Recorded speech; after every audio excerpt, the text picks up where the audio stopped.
What's up, fellow survivors? My name is Sunny. Today we're going to take a look at the latest State of Decay 2 updates. I've gotten a chance now to watch all the developer streams in full. I wrote down a bunch of notes and I wanted to compile all that for you guys in this video and really break down the major changes potentially coming so far and even some of the developer hints for future plans. This channel will be dedicated to State of Decay news and content, so subscribe, hit that like button, and comment below to help the algorithm discover a new channel. So the big theme so far with this beta has been the plague territories, and essentially they are more like a barrier. They can overlap with several plague hearts, so you cannot claim bases or outposts without defeating the red mist on the map by taking out those plague hearts. When you enter a building, you won't even be able to see how much loot is inside unless you have the scouting perk, so this really greatly varies the strategy of your playthroughs. If you're looking for a specific case or outpost or one of the new landmarks,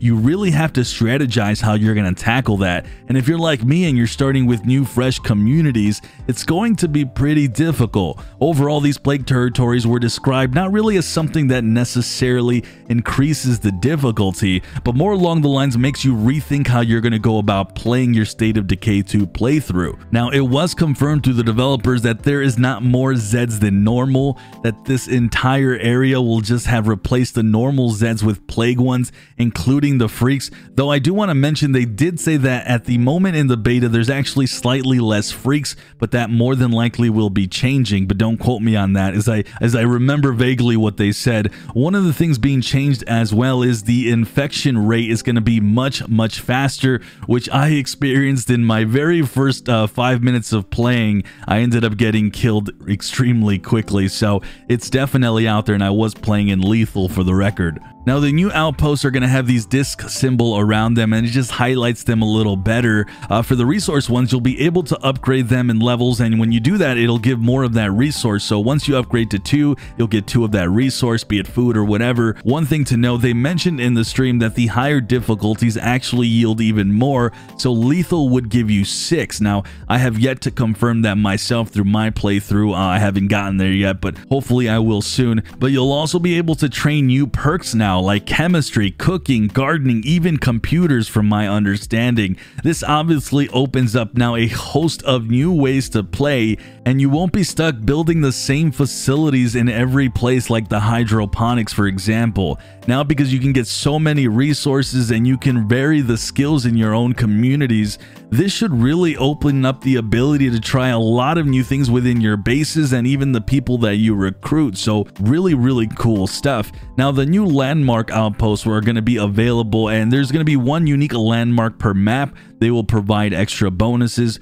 For example, used in the developer stream, the wind farm can now be activated to provide power with your choice of 3 things. Like, you can use materials to power it, you can use influence per day, which I think was about 100, which was the example used in the video, or you can do labor, and that was costing 2 people. So whatever you have an abundance of, and it being of course your choice on how you want to power it. Obviously, the previous choice before was having to use fuel per day, so this really greatly varies how you go about these unique landmarks.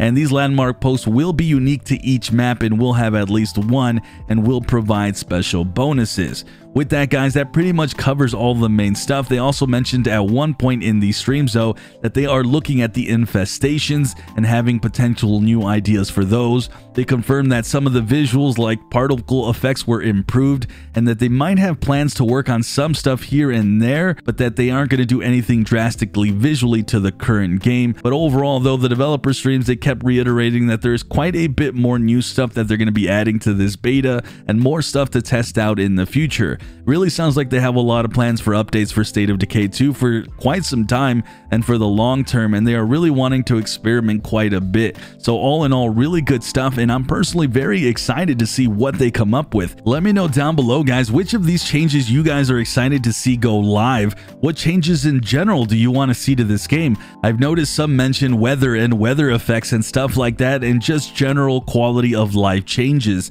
I'd love to see your comments below, as I do read them all. So go ahead, write down below. If you can do me a huge favor though, like this video and subscribe for future State of Decay 2 content. With that, I'm Sunny, and stay safe out there, survivors.